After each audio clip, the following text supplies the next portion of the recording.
Three, two.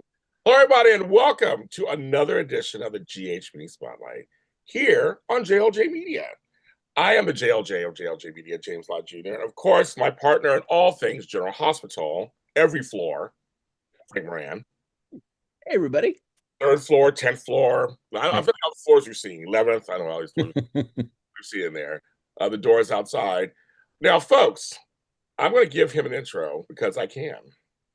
Because as you know, we've been celebrating our 10 years, now going into our 11 years on the air, which is kind of crazy for a show. And two different networks, two different all kinds of hosts. But Frank and I have held on. Oh, this the doors outside. Why is it me talking? Now, folks, quiet. I'm going to give him an intro because quiet. There you go. I had to shut myself up. Okay. So when I tell you people who are important to this show's history, he is one of those folks. I met him 11 years ago through an interview with a show friend, Candace Ben-Rostro. We had met, we did an interview with him before I even started this show. I was developing it. This person was so nice, he gave me his card and said, here's my cell number. If you need anything for your beginning GH show, send me a text or give me a call. People say that all the time, in this business, but I shit you not. A couple weeks later, we got greenlit. I had hired Frank and 3 other people. And I said, I need to get in touch with the PR people at GH. And he answered. And he connected us. Back then, it was Barbara Patterson-Roy, who I love. It was her. And it helped our show. It completely helped our show in the last all these years. We still work with them, the whole thing. So here's one people that just is part of the history of this show as we're celebrating our 11th season. He is a we're talking multi Emmy Award winner, casting director. Been around. He did You Want to Be a Soap Star? He's been around he's an actor's casting director. I have friends who've taken his courses, his classes, his trainings. Help me welcome the legendary Mark Teschner. Hi, Mark. Happy to be here. I hope we can live up to that billing. You do. So before we get to him, we want to thank everybody. Thank him for being here in the chat. The chat makes you think of being here. I gotta tell you, so we did Beyond the Gates this morning.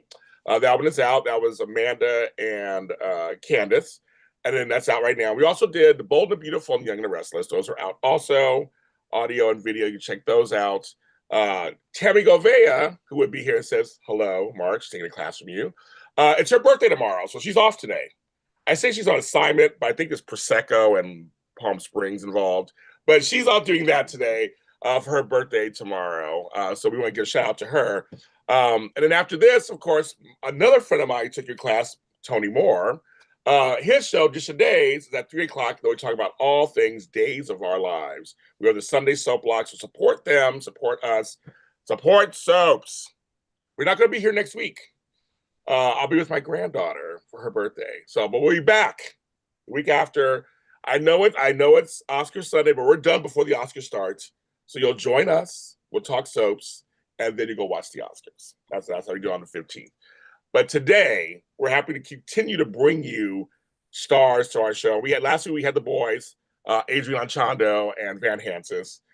But Mark, the fans were like, Mark Teschner's coming. Seriously, they were like, we like them, but Mark Teschner's coming. So again, welcome to the show. Happy to be here. That's very nice to hear. Thank you. But one of the things is I've heard this many times from other people too. I shared a story that you meant what you said. Like you didn't just say it. Like, we were in Hollywood. We'll have lunch. Oh, what do you later? You hear that stuff all the time. But like, I literally did text you and you literally took care of it. Like you got back to me. And every time I've messaged you, you always message back. But I'm saying that's one of those things in Hollywood. I'm sure you've seen all kinds of relationships. Do you think that's one of the reasons why you're still in the business? By the way, I am probably occasionally guilty of saying let's have lunch and not quite meaning it. I want to be clear. I'm not Mr. Mount Rushmore, but I think, you get in this town, you get bombarded by so many people that want your time. And it's actually a great thing that people want to connect with you, but there's only so many hours in the day. I don't know my formula for the longevity.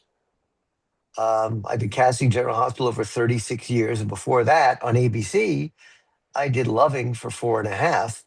which led to General Hospital. So that's 40 years on ABC daytime. And I think it comes down to, first of all, loving what you do. You can't build a career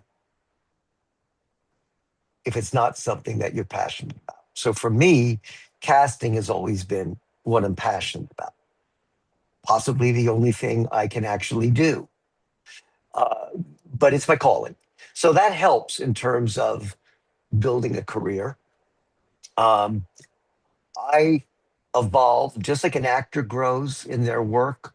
I'm a better casting director now than I was when I started 40 years ago. So I always feel like I learned something new in the process. It helps to love actors because without an actor, there's no General Hospital. I don't have a job.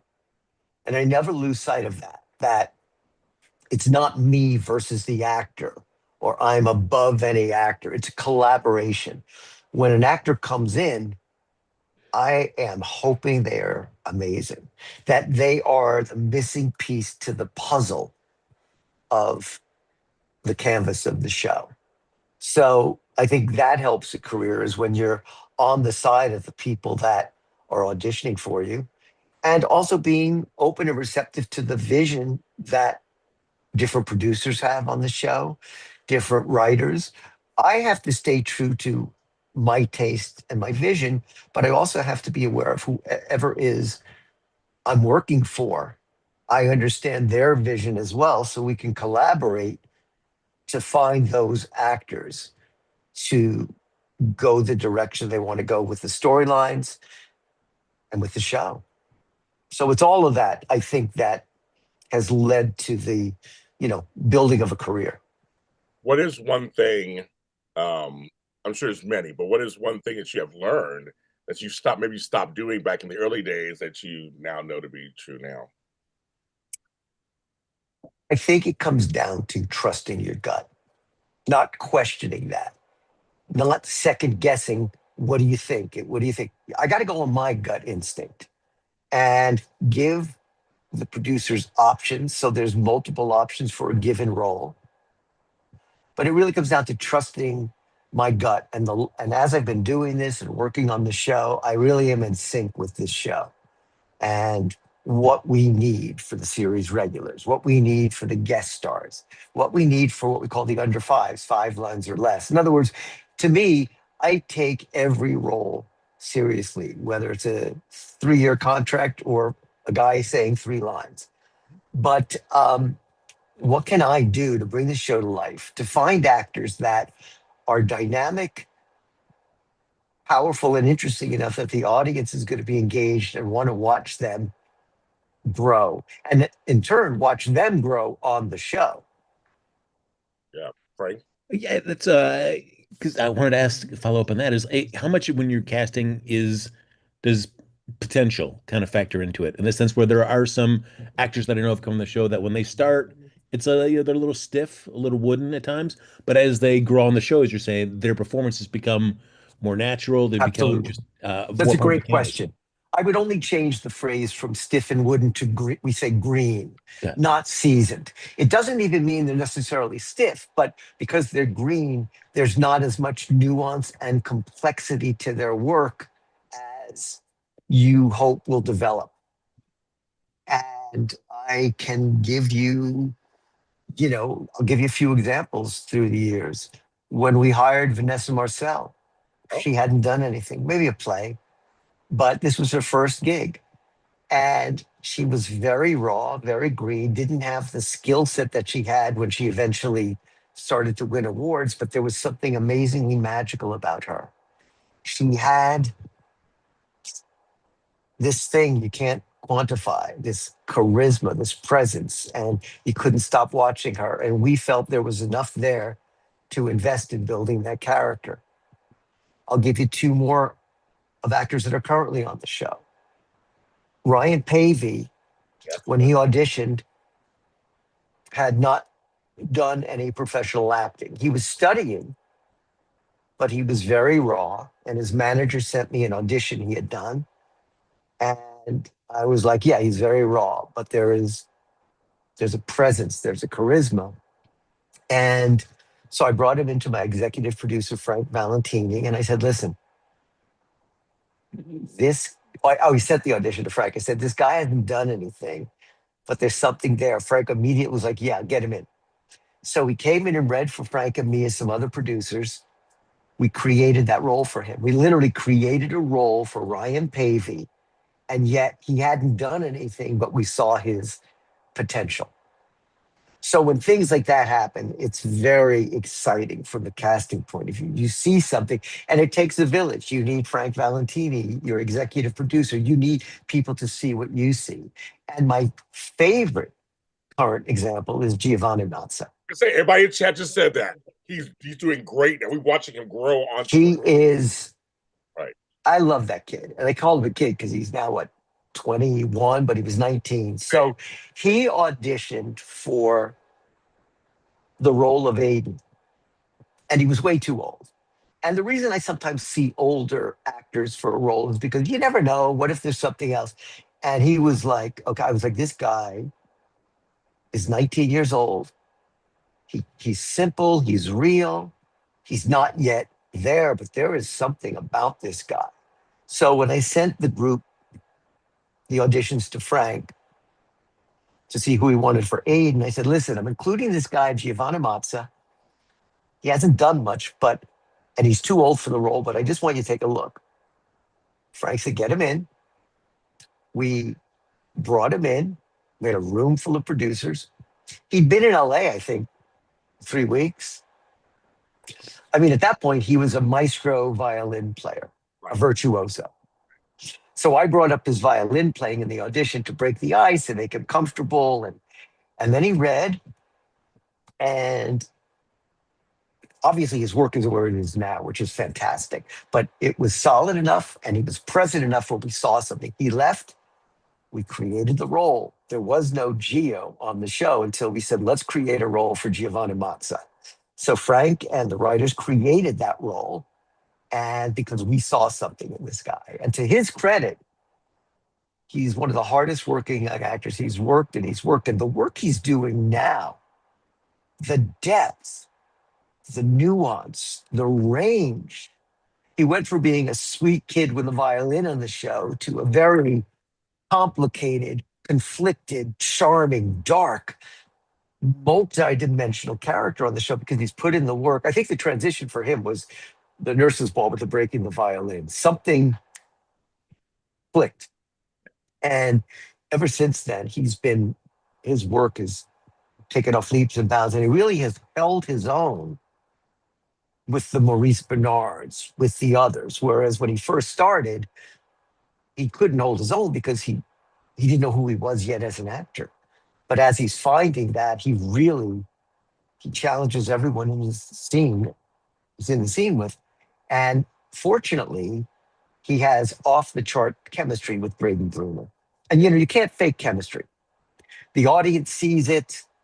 We see it. If it's not there, you see couples where, oh, they're sweet or whatever, but the electricity between the two of them, it's so soulful and moving. It's really a great example of young love on the show, the kind you used to think of in the 70s and the 80s, General Hospital, Love in the Afternoon, these young couples, you watch them blossom in front of you, but they can't blossom if they're not talented or they don't have chemistry. So that's a great example of somebody that, to answer your question, hadn't done anything, but we saw potential. And in these situations, they've really lived up to the potential that we were hoping for. In fact, surpassed it, I would say. I want to tell you Ryan, because he's been on our show. He's a friend of the show. We know Ryan. And he made jokes about his own acting early on. That was our whole thing. He's calling himself the Tin Man, all these things. And we are saying, but he does have presence. I mean, he does. And the thing about Gio, because everybody in chat was like, Gio, like, yes, we have, even here in our show, we have noticed some of the early days, we're like, oh, okay. And now, and him and Braden, they have the things. But everyone's bringing up right now, I'm bringing this to your attention, and we agree. I think her name is Paige, who plays Jacinda. Yep. Where did you find her? Oh my God, she is like the perfect find. Like we love her. So originally, it was going to be I want to say 4 or 5 episode role. And I was like, with these kind of roles, I don't just think of them as 4 or 5 episodes. I'm like, with each one, you want to try to find an actor where maybe they'll catch the imagination of the producers and writers and they'll start, or the audience, and they'll start writing. So I saw hundreds of actresses for that role. 4 or 5 episodes, but hundreds.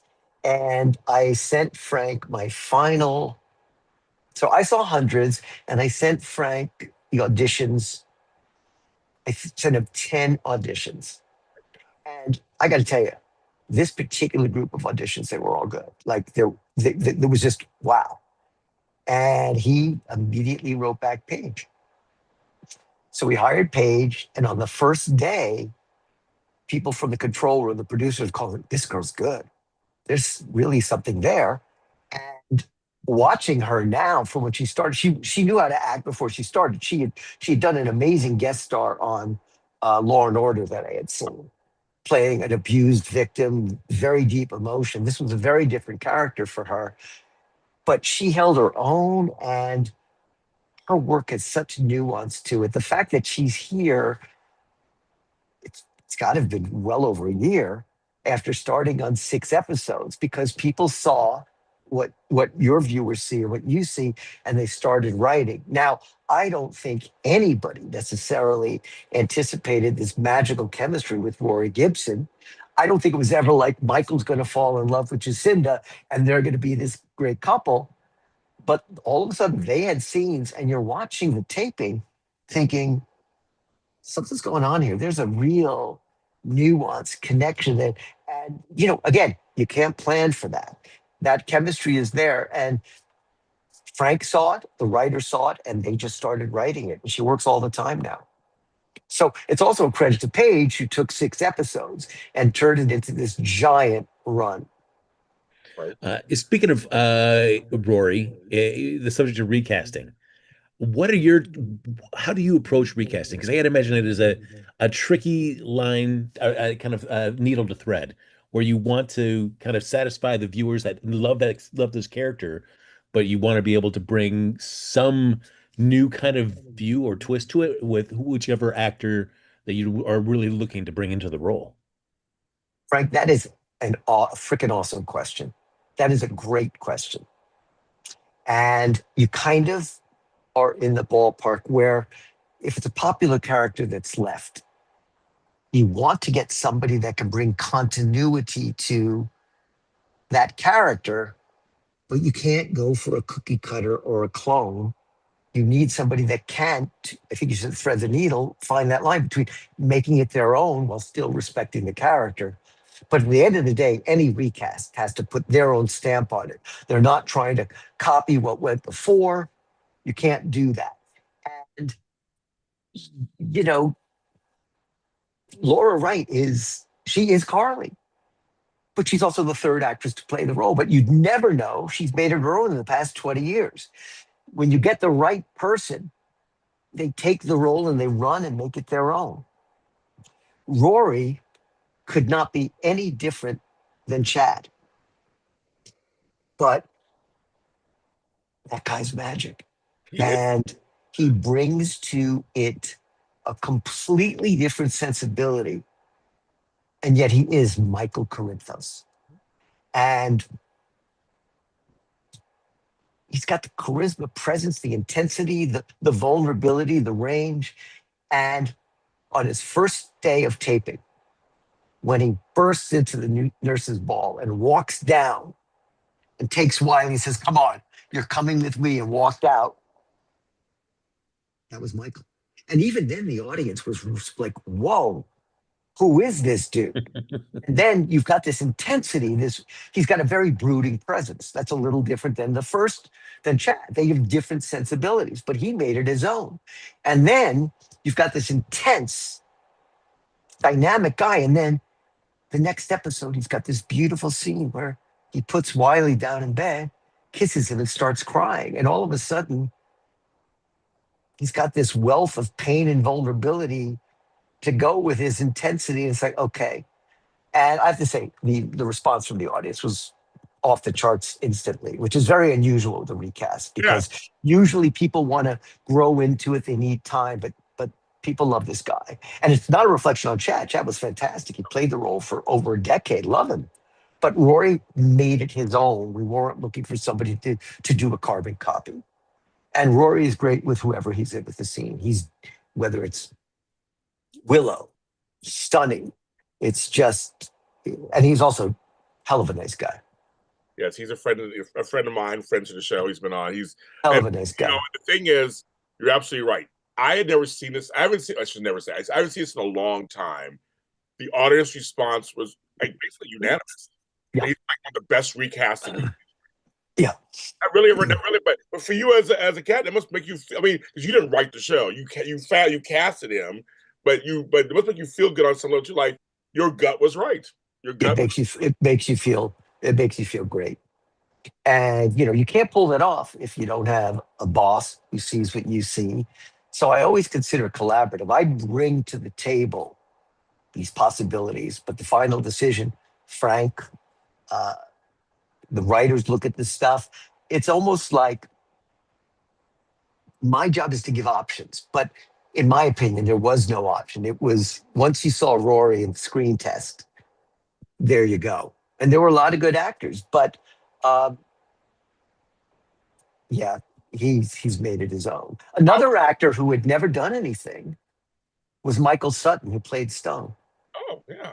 He was, I want to say, 18-ish when he got the role. He hadn't done a thing, but there was this sweetness, this soulfulness. And by the end of his few years, he was magnificent. When he died Oh. in the bed and he said, "I see you, Robin," Oh. his acting was exquisite. But when he started, he wasn't that actor. But again, it comes down to seeing something in an actor where you feel you can invest in him or her and watch them grow. And you hope the audience goes on that journey with you. And he screen tested with 7 guys, and they had all done much more than him. There were 2 Emmy winners in that talent test, and he got it. And I always tell actors, don't compare yourself to anyone in the room because you're all there because you're all competing for the same job. It might be you. Don't psych yourself out by, oh, that person's done this, because that's a great example of the best person for the role got the role. The other actors were wonderful. Michael Sutton was the right fit. So those stories exist throughout the history of daytime, whether it's any show, but on our show, you can't be on the air 63 years if you're not finding incredible young people that can grow as artists and the audience grow with them. But I want to bring up somebody, and it's not your fault they're gone, because this is writer's choice or whatever, because that's just your approach to bringing in people who are known onto the show. Gregory Harrison. I thought what an inspired choice. What a great, we bring around, I mean, we're talking Trapper John, we're talking going way back. Good looking, older, as an older man, the older set, chemistry with like everybody, whatever. Yeah. How do you approach that when someone who's actually known in many of the television circles you're bringing into daytime? Because I mean, what a gripe! We're sad he's gone. We saw so much potential in story. I understand. He did beautiful work while he was on the show, and we loved him. Like bringing in Max Gale, bringing in somebody, people we know from other things, Renee Watson, like those kind of people. But you brought it. But I just want to bring Gregory. See, we both loved Gregory Harrison and his character. We just thought he was from beginning to end. So how do you approach that? Well, the flip side of finding all these young, incredible potential talents is bringing in veterans that can take roles and make it their own. Their body of work brings with them something that balances out the show. And I'm going to answer that question specifically, but I'm a sports fan. I could so the baseball team, ABC owns the team. Frank Valentini's the manager. I'm the I want to say GM. I have to find for that team, rookies who can break out and veterans that can deliver to create a full team. So whenever we're looking for an established actor for a role, you're not necessarily uncovering somebody, but you're looking at a wide range of actors that have incredible talent and then seeing if they're the right fit for the role. We offered it to Gregory. He happened to be available and interested. He'd never done a soap. It came right down to the wire. We'd seen a lot of guys, hadn't yet found it. And he decided, I'm going to take a leap of faith and go for it. And to his credit, he was magnificent for those 3 years. It's like beyond expectation. And I hate to say it, but he's also an incredibly nice guy. I know I keep saying it, but I've spent a lot of time with him, particularly the night of the Emmys, and the graciousness of this guy. He loved being on the show. And someone like a Max Gale, for example, a working actor, very established. His big awards were from Barney Miller, where he Yes. played a comedic character. But he was an actor that we honed in on a lot of actors, and then we brought in 8 actors to read with Maurice to see the chemistry, the father-son chemistry. Now, this waiting room was filled with. There's not an actor in that waiting room that you wouldn't know from something, because actors want jobs. But when he read with Maurice and left, Maurice turned to Frank, me, and the other producers, and his face was like, that's my dad. Like you could feel like, that's my dad. It was just this incredible chemistry and so believable. And then Max, who'd never done this kind of role before, got to play this amazing role with an intense storyline in real time, not 6 episodes, over years. The gradual fading away of Mike. And his scenes of conflict with Maurice were fiery and intense. His scenes of pain, he made the character so empathetic. Now, he had all of those skills, but maybe the audience hadn't seen the full range of those skills. But he was a veteran actor that could bring all of that to it. The Renee, what can you say? Renee is, there's a reason she's doing a lot of series regulars and juggling it with us. Yes, she is. I know. Partly she's recurring on Presumed Innocent. We got to juggle that. Yes. She was on Bob Hart's Abishola. She was, yes. She's incredible. And here's a funny little story about that. Love it.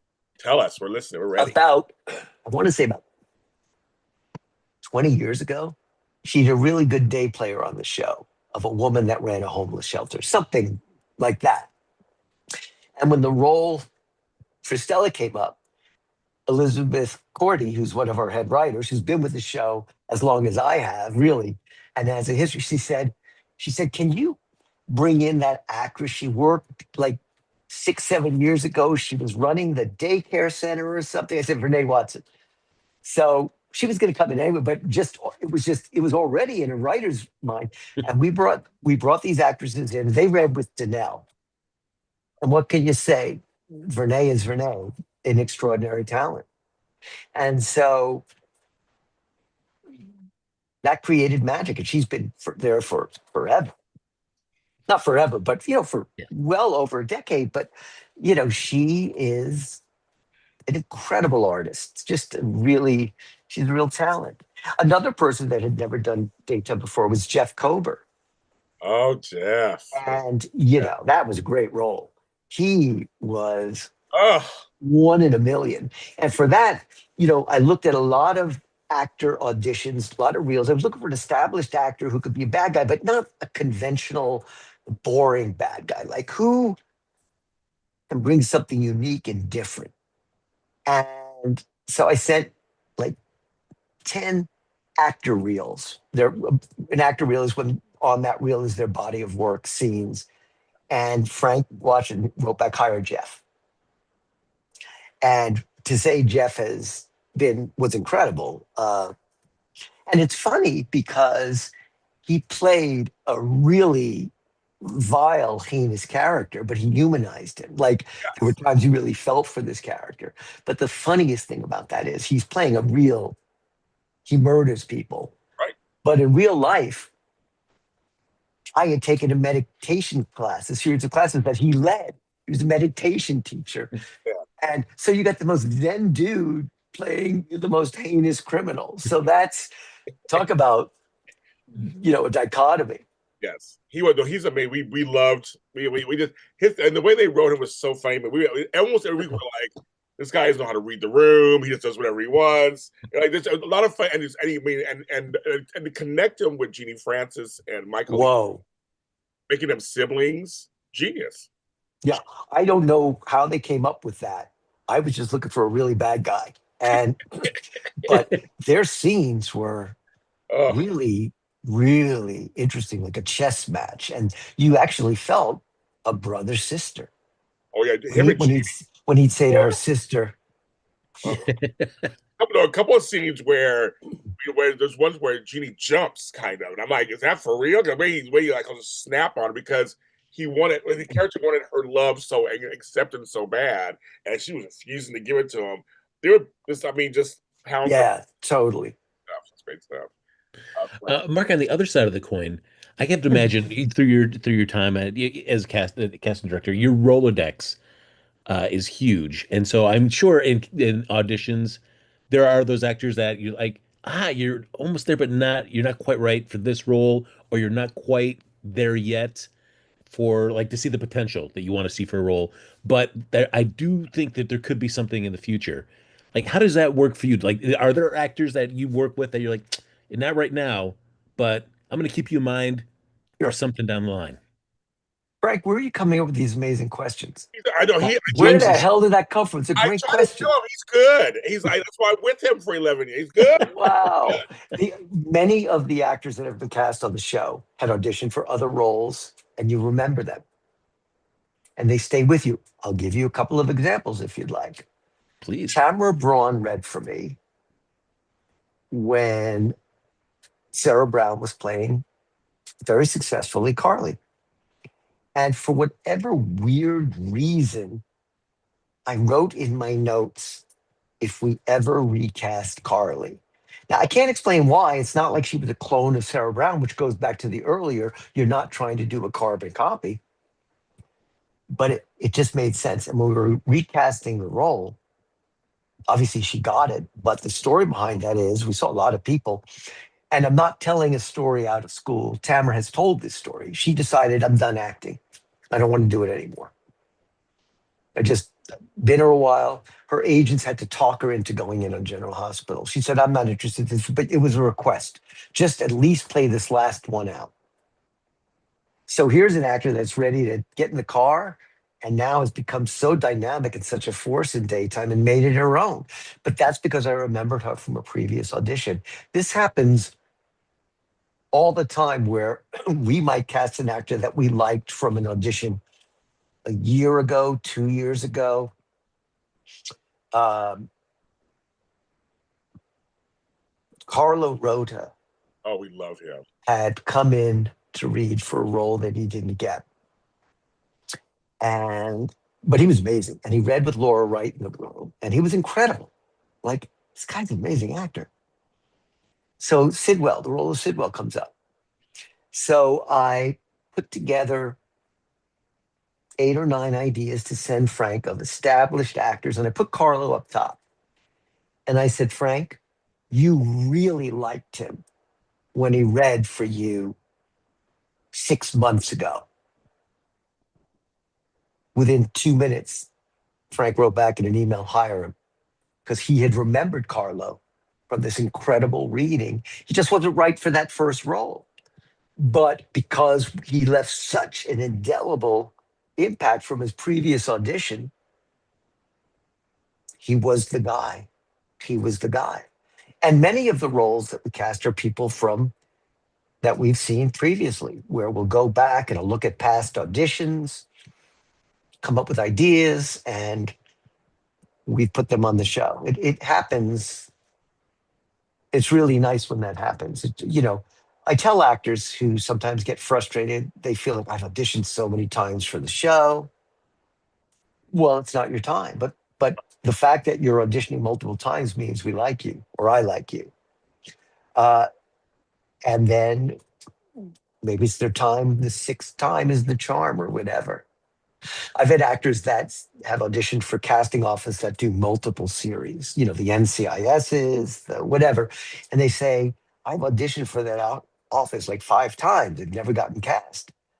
I said, have you auditioned for multiple shows for them? She goes, yeah.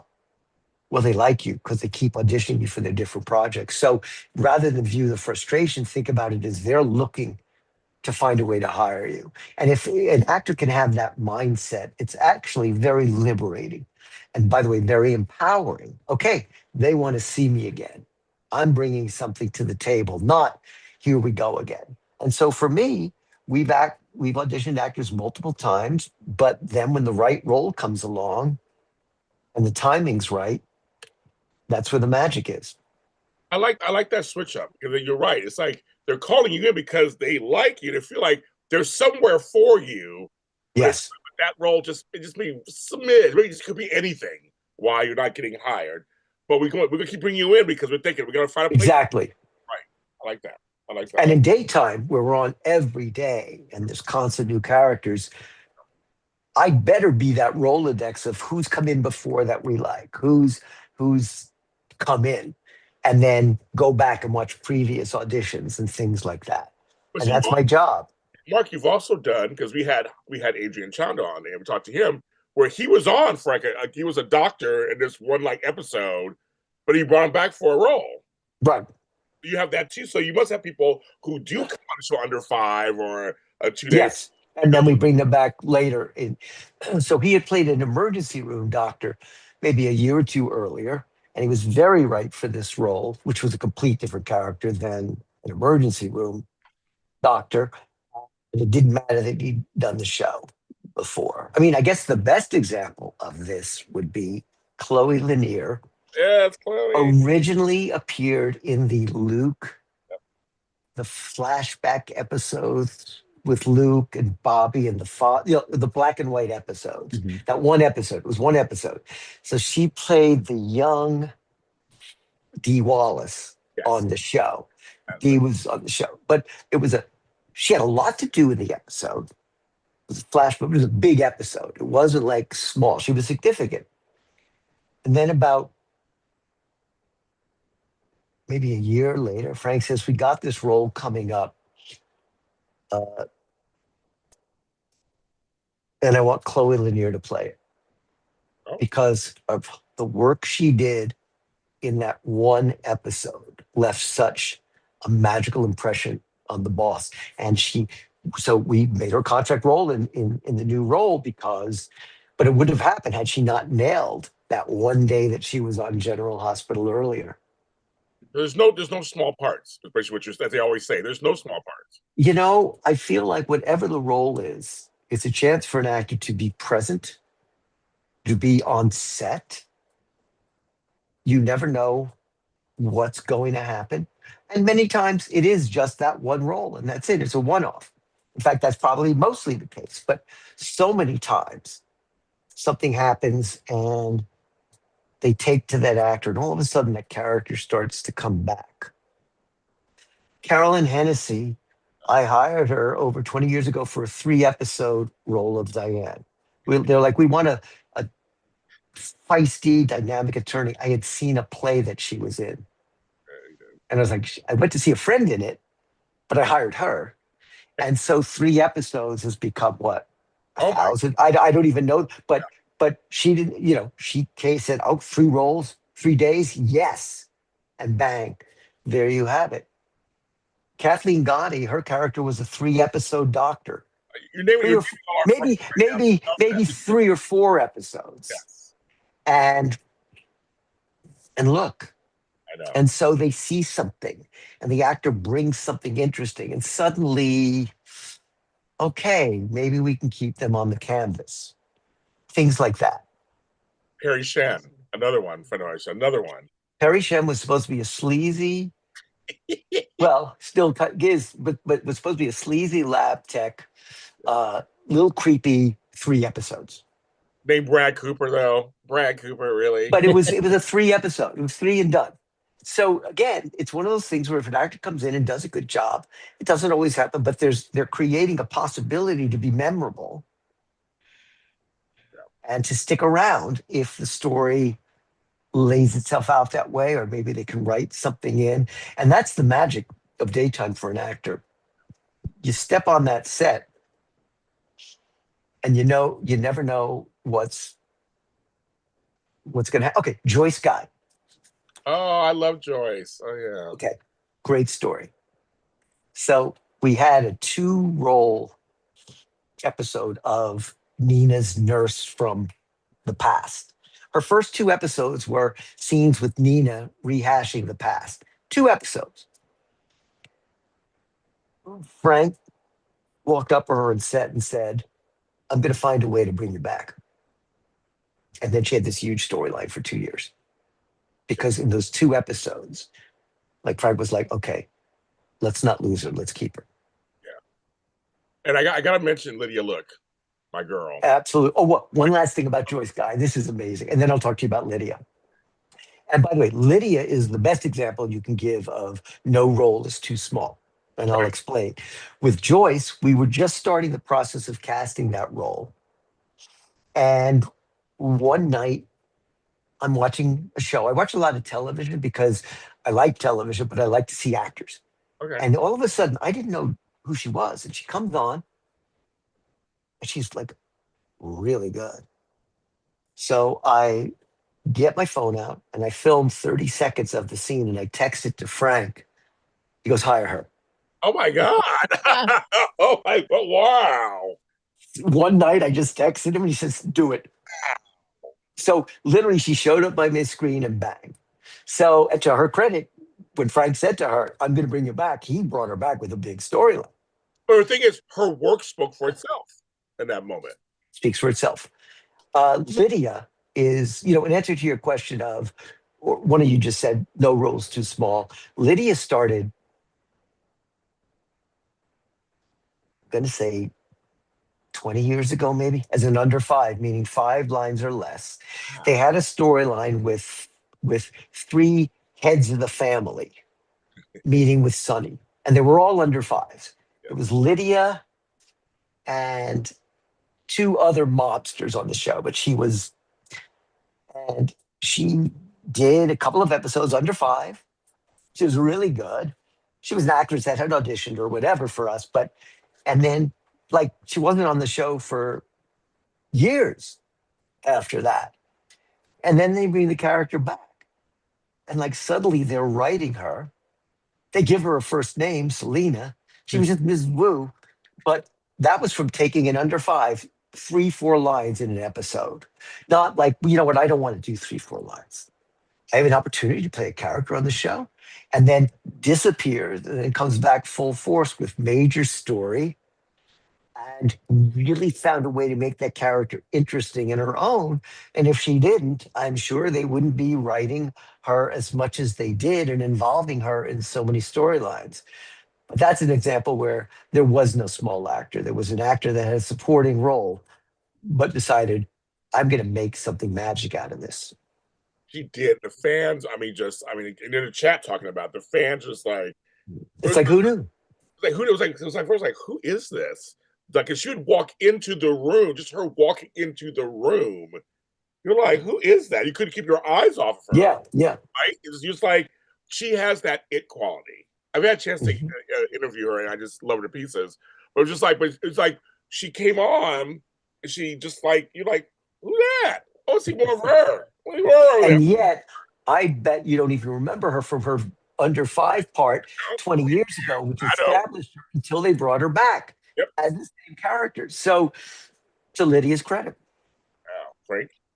In the in years, especially with COVID and all that stuff, and auditions going more virtual, for you now that we're past that in a different state, how much of your work is virtual, how much of it is in person, how much of it is just tape submissions, and what do you prefer? What do you enjoy most when you're getting a chance to work with the actor? Well, pre-COVID, the auditions were in the room. COVID changed the landscape of auditioning, not just for General Hospital, but for the industry. So it's a double-edged sword.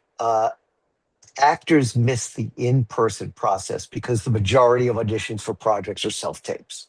And I might add, the majority of roles get cast from their self-tapes. Paige Herschel, example. But all my initial auditions are self-tapes. The day players get cast off their self-tapes. Even recurring roles where we see what we see. But when it's a role where we need to have them see chemistry with another actor, for those roles, after their initial self-tape, we will bring actors to read with other actors on the show so we can see their chemistry. So we probably do more in-person readings in that sense than a lot of shows, just because chemistry is so important. But the majority of the auditions are through the self-tape. Now, I know actors miss connecting in the room. And so what I tell actors is, I get that. It's a connection, energy, but your job is to connect with your work instantly from the moment your audition comes up. That's your moment, because I still have to see it on screen. So I do miss the in-person aspect, but I will tell you this, because of self-tapes, I can see many more actors than I could in person. So I have a much wider range of actors that I've never seen before, which creates possibility of me finding new people that might not have gotten the opportunity to read. So, for example, um, if you're casting multiple roles at once, and I could see 45 actors a day, so I could see 200 maybe for a role, but here I can see many more. I saw hundreds and hundreds of actresses for Jacinda, but in real time, I probably couldn't have seen hundreds of actresses because I was working on other roles. So I can see actors all the time, day, night, weekend. I view anywhere from 500 to 700 audition a week because I'm always working on multiple roles. So for me, I have a giant pool to pull from. Now, actors are very frustrated that don't get in the room, but I tell actors, I get that, but you actually have the possibility of getting more auditions because my cast directors and I have discussed this. We're much more open to seeing many more actors to give people a chance because we don't have time constraints. But being in the room for a lot of actors is still a nerve-wracking experience. I remember when Carlo came in to read, and it was a room of recognizable actors, and there were like 7, and they all said the same thing. This is my first in-person audition in years, and I'm actually very nervous because, and they've been getting cast, but through their self-tapes at that point. So, we have found our way back with the in-person in those situations. So we'll have actors read. Uh, we whittled it down. We had Andy Hawks, who plays Cullum, read with Laura Wright. When we were casting Vaughn, we had 8 actors read with Eden to see the chemistry in the room. So those parts, the initial audition is on tape, and you've got to capture us right there. With your work has to be so good and present that we're watching you and want to go to the next step. So we do have in-person auditions for those kind of situations. Well, you mentioned your other casting directors that work with you and for you. How do you build that team up over the years in terms of like finding a team that you trust? Because with so many submissions, I imagine it's more than one person could do. But how do you build a team that that their Well, tastes are first kind of of lining all, up? I view every submission that comes in. Oh wow. I view every audition that comes in. It's not a situation of half the people are taking that. Well, my team, it's kind of funny, was there before I got there. When I got the job, my associate, Lisa Snedeker Booth, was already working as the associate on the show. And I was moved out from New York to do the show. And on my first day, she was there. So I had my team, and we had an assistant, Gwen Hillier, but we had a team from the first day. And so Lisa was with us for many years, and then she left the show to cast Sunset Beach. And then she had two kids, guys. They're both in their like 20s, great kids. And then she came back. Oh wow. So Lisa's been basically my core team for on and off for these 35 years. So the team was there and we have great trust in each other. We like to view auditions together. Who do we like? What do we think? Gwen Hillier was my associate for a number of years, but there's a lot of continuity.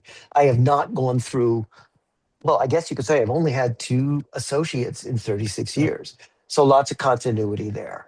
And, but, at one point, when Lisa left, it's like, okay, people are, going to leave if they want to go somewhere else, get another show that comes up and things like that, which is the nature of casting. You watch people grow in front of you and move on.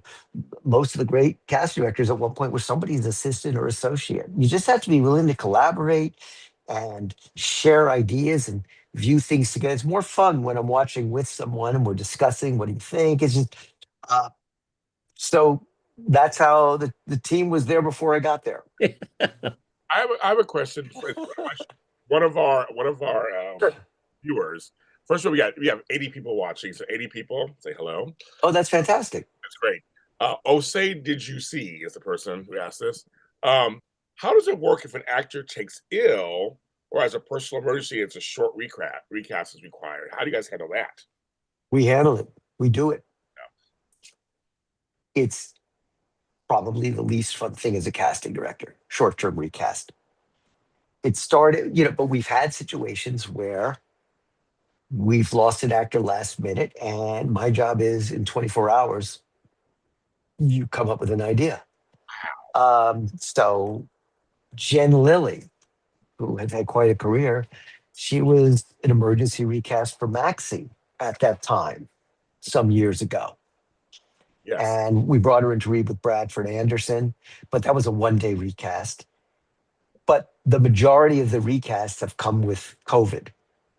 Back Yeah. in the where I would get a call from Frank Tesh, we need somebody to play whatever in 2 days, and you start thinking, okay, who could play that role, or what role have I cast previously where there's a similar sensibility, and you look for those actors, and then I'll show Frank their auditions very quickly and make a decision. And I will say, during COVID, we did have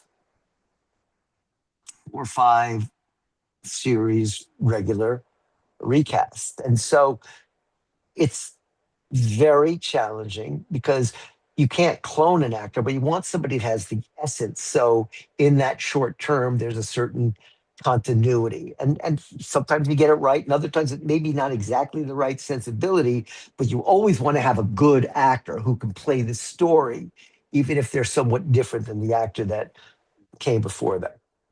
Well, I just went with I went with the process itself, though. Is it like you have your Rolodex? Go back to the Rolodex. That's where all age. Well, it's like that. It's like, okay, we just lost so and so. Okay, what actors do I know that are similar? Oh, okay. What actors have read for me for other roles? And I go back to the auditions. Could be 5 years ago.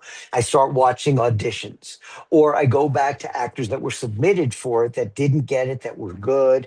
And then I come up with a small group to show Frank, okay, what about these 5 actors? And he'll make a quick decision. But I have to do during COVID, there were times where I was about to head out to go shopping on a Sunday. And then I spent the day staying in trying to come up with ideas for somebody that had to COVID test the next morning. But it's just, it's part of the gig. Yeah. It's part of the gig. And then, so you just roll with it at this point. I just want to tell you, just personally myself, and I know somebody in the chat mentioned it too. I loved Lindsay Hartley as Sam whenever she would come in. She was great. But she came in full gusto every time she played it. And I was just like, oh, okay. And I've met her before, but she was on other shows. But it was just like, oh, I was like, love her. Love her. Yeah, she just example of who's right for the role, Right. And she was available, and it was like, okay, and can you get here tomorrow? Right. That's the whole thing, right? Yeah. The definition of a pro. Her work was fantastic. She brought it. One of the most professional actresses I've ever worked with. Wow. Okay. Okay. Well, Where I believe when we hired her, I think she was driving over from where she lived in her car, learning the lines on the way to the studio. oh my goodness. Oh, I love it. Love it. I love it. You do what you got to do. Yeah, You that's know what I mean? You do what you got to do. But I love her too. But it's just yeah. it's the least fun. But it's part of the job. Yeah. It's like you're paid for the challenges, not for the easy times. Although honestly, I never think, oh, it's an easy time. If what drives me, guys, is my mindset. And I don't know if this is healthy or not, but my mindset is always, I'm only as good as the last role I cast. That's what fuels me. That's Uh, not necessarily probably the healthiest thing, but I'm driven with I'm only as good as the last role. I got to do it again or whatever. So there's no just putting the feet up on the table and watching some auditions and oh, let's cast Joe Blow. Mark, for you, what's the actors cast in a role? What's what's your interactions with them at that point? They're on the show, they're working. Do you have much contact with them? Do they reach out to you advice? Do you kind of check in with them? Once they're on the show, they're sort of in the domain of production, the producers and everything. Um, but you develop a relationship with actors that you've cast. We're talking about series regulars because for the day players, I meet them the day they work. I go down. I always introduce myself, but they're I'm their point person in terms of shepherding them through the process. So there's a comfort level and a safety level. So I'll always go down in those opening days, see them in the dressing room, chat with them, make them feel comfortable. I'll go up on set and watch the taping down on set. I'm on the fifth floor. The set's on few. Now I have the monitor that shows the taping. I watch it every day, but I like to go down to the set when it's somebody new and just be 15 feet away watching them work.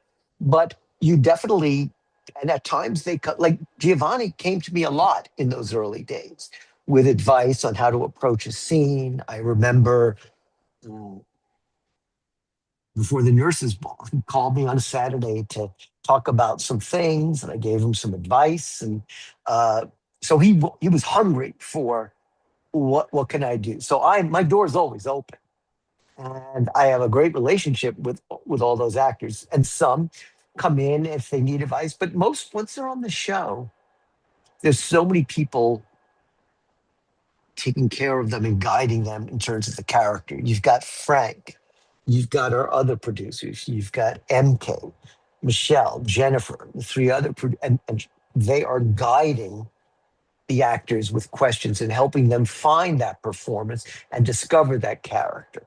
And Frank's very hands on with a new character, with really working with them on set during the show to establish that. So they don't need me that much once they've gotten the show, but there's a bond that has been formed that will last a lifetime. I often wonder for the nurses' ball, one of my favorite moments for many reasons. When GH does that, but for those scenes, discovering actors' other abilities, because I mean, we just know them from the characters that they play. Yeah, But learning, like, Giovanni comes in, we knew him playing the violin, but really getting to see his performance at the nurses' ball was more than just like seeing the rehearsals that we'd see him do at the mansion or something. Really getting to see him do a performance is amazing. So for you, what is it like to be able to like see those actors get opportunities to show off talents that we as viewers never really it's get to see? it's new talents to me because we don't know when we cast them as series regulars on the show what their talents are. I mean, we knew Wally could sing and things like that, but usually they'll write the episodes and they'll reach out and say, "Hey, I'll get an email from the head writer.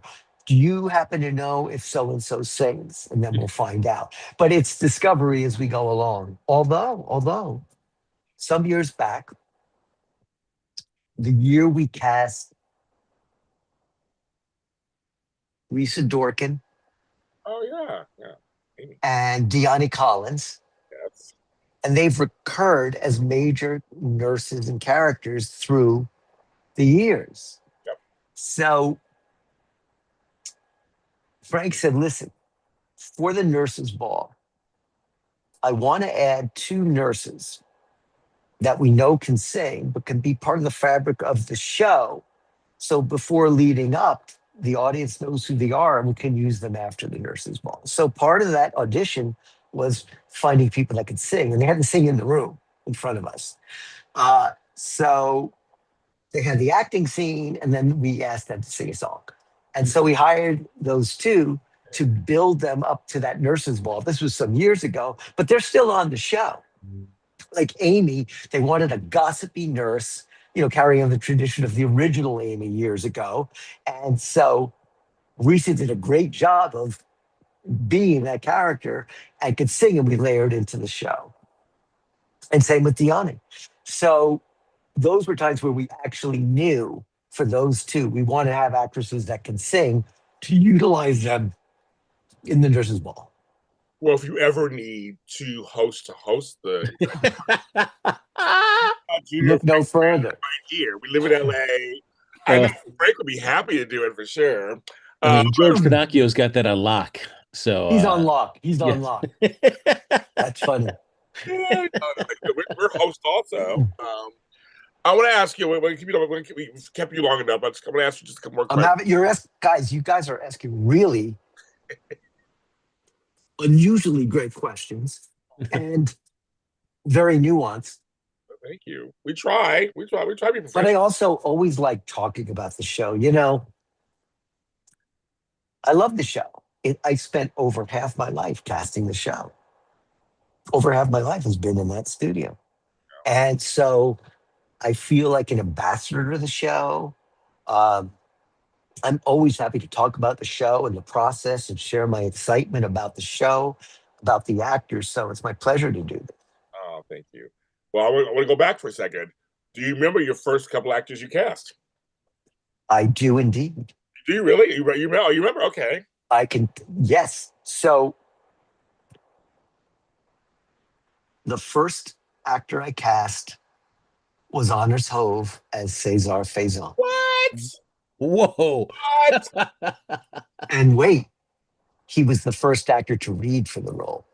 Oh my. Literally the first guy that walked in. I'd been at the show all of a couple months. And it's a scene where Faison is saying, look at the sky and the refracted, like poetry. He comes in the room and he goes to my giant window and he puts his hand on it. He starts looking out the window, and the line was something like blue, refracted light. And I'm like, and we tested other guys, but we cast Honors. But he was the first role I cast. In fact, I had the first audition for that role. Oh. I love that story. And he was fairly new to LA. He was from Denmark. Yes, yes. He was extraordinary. Wow. And by the way, and another example of he probably the most heinous villain we've ever had. Him and literally the sweetest guy I've ever met. Like he'll do anything for the show, and he's so kind. It's funny how the really bad characters happen to be exceptionally nice people, but Honors was the first. And so it's a great feeling that he was the one. How much, yeah, we can go on about how he's now infused in GH's history. Lore, yeah. Today, still it's on today. Right. And he looked very different. He didn't have the wild white hair and the beard and like a mad scientist. He was this very interesting, very handsome, offbeat looking guy. In fact, he had been Denmark's sexiest man 2 years before we cast him. He looked different. He was different. And then as he changed and evolved and the role did, he really embraced, I'm going to go this direction, and made it his own. Wow. I'm going to ask that question. Well, who was the first female you hired?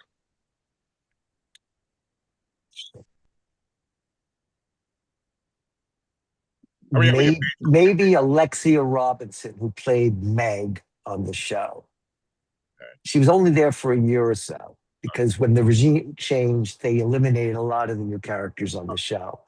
Laura Herring, I think, this was pre Mulholland Drive. yes, I would say She was one of the first 2 or 3 females that were cast on the show Okay. as series regulars. Yeah. The Anders Holt thing alone, just like right there, like that's just that's right there. That's major history.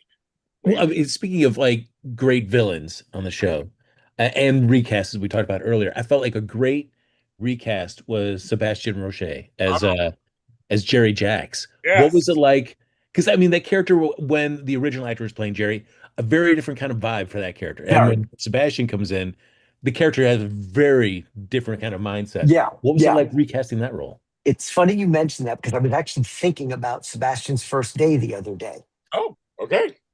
So we knew it wasn't even so much recast Jerry based on what previously existed. We're bringing the character Jerry back. In fact, wait a minute. He was not revealed to be Jerry Jacks when he first started. Mm-hmm. So it wasn't even a Jerry Jacks recast, to my recollection, because he had a different name, Mr. So and so. It wasn't a Jerry. It was like, okay, we want a villain who's going to take over the Metro Court and terrorize, but we don't want a cartoon villain. We want someone subtle and commanding. Think Alan Rickman in Die Hard. It wasn't Jerry at the time. I think he became Jerry after the fact, if I'm not mistaken.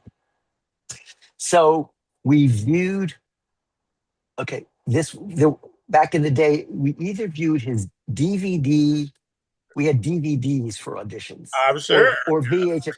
And so the producers, we sat in the room watching auditions. And Sebastian, everybody's like, oh yeah, hire that guy. I'd never met him. We didn't know him. He just had a very nice body of work and he was really good. So never met him. So he's coming in to take over this giant storyline and kind of a mystery. No one's really ever met him, but we saw his work. And I'm coming back from the commissary and I still haven't met him. And I see him outside and he's in all black for the episode. And he's running his lines outside in the breezeway. And the minute I saw him, I'm like, he's the guy. He is the guy. Just his presence, without even saying a word. His presence, his elegance, his charm, his charisma. And I was like, okay, yeah, this guy's going to be great.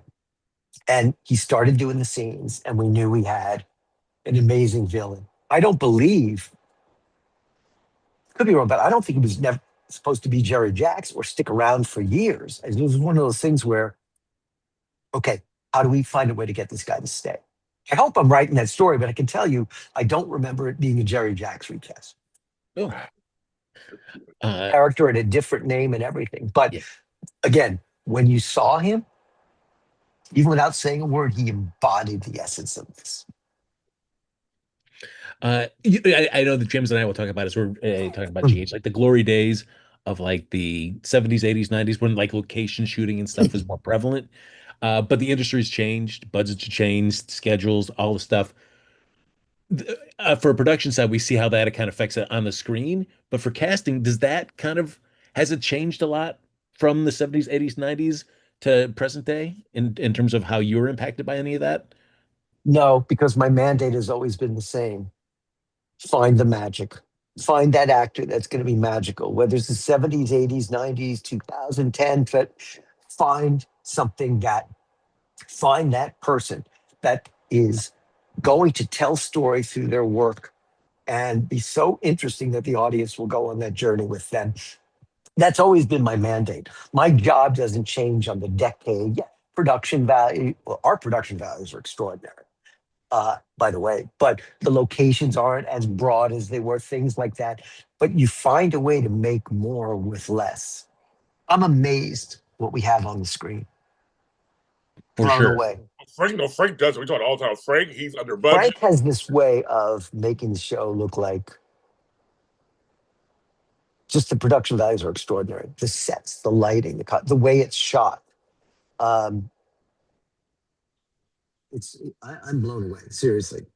Yeah. Mark, I know that we talked about what you do when an actor first starts the show, and you kind of be theirs. They're kind of like their lead. Uh, what happens when an actor's time comes to an end of the show, whether through their own decision, the show's decision to write, to write the character off? Well, what's it like when an actor's leaving the show? What's your kind of relationship? You brought them in, you've had this connection. Do you how do you work with that? You you say goodbye and you say to them, something around the corners waiting for you. Something's out there, and you're going to have that. You share your belief in them with them. If it's their decision to leave, they're doing it because they're compelled. But if they're written out for story reasons, sometimes there can be confusion. Like I'm surprised I'm being written out or whatever. And you just say you were here because of your talent, and that talent stays with you.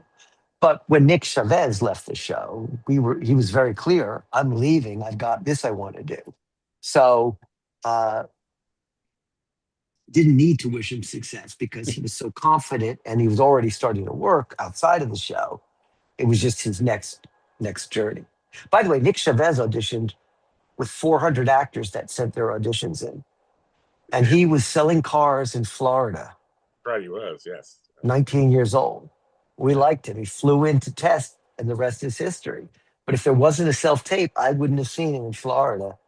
And that's another great example.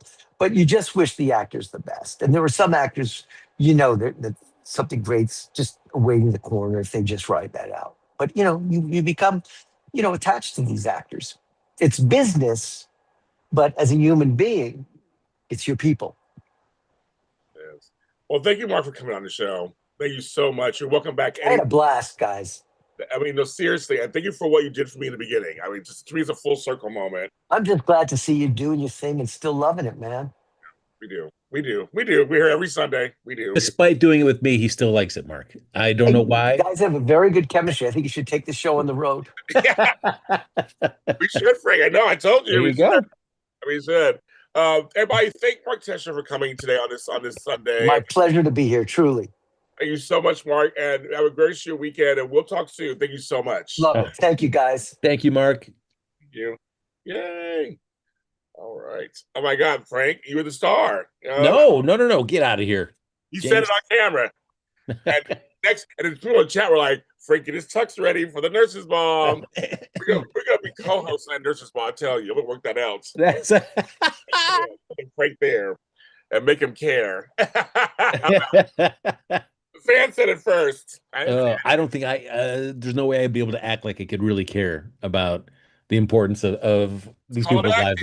Remember, yes, and that's right. Yes, and, Frank. I can't do this. You just walk off. I can't do this. Just walk off. That's my co-host. Anyway, why would I care about this person's life? No, I what you guys know, guys. Again, it was my relationship with Mark that got him on the show. A lot of times I have to go on my own and bring folks here for you guys. I'll keep trying to bring on guests for you guys on Sundays because I know you like to hear the behind the scenes stuff that goes on our show. We love it. We like hearing it too. I mean, we got some gems that I never even knew about. Yeah. The Anders Hope thing. I'm like, that's a great knock out the park first time. Yes. I mean, who knows? So yes, but yes, we did that. So now here's the boring parts. I'm just kidding. I guess we talk about the show. The show that was this week. Let me bite into this cookie first before it melts. Yummy. So, my general thing about this week, Frank, and people watching, the show is just going for it, it seems like, all of a sudden. They don't give two shits. They're just like, we're going to do this. We're going to go this direction. We're going that direction. They are going forward so fast. I feel like that just like that. I mean, there's several things that happened this week that was like, oh, okay, oh, okay, oh, okay.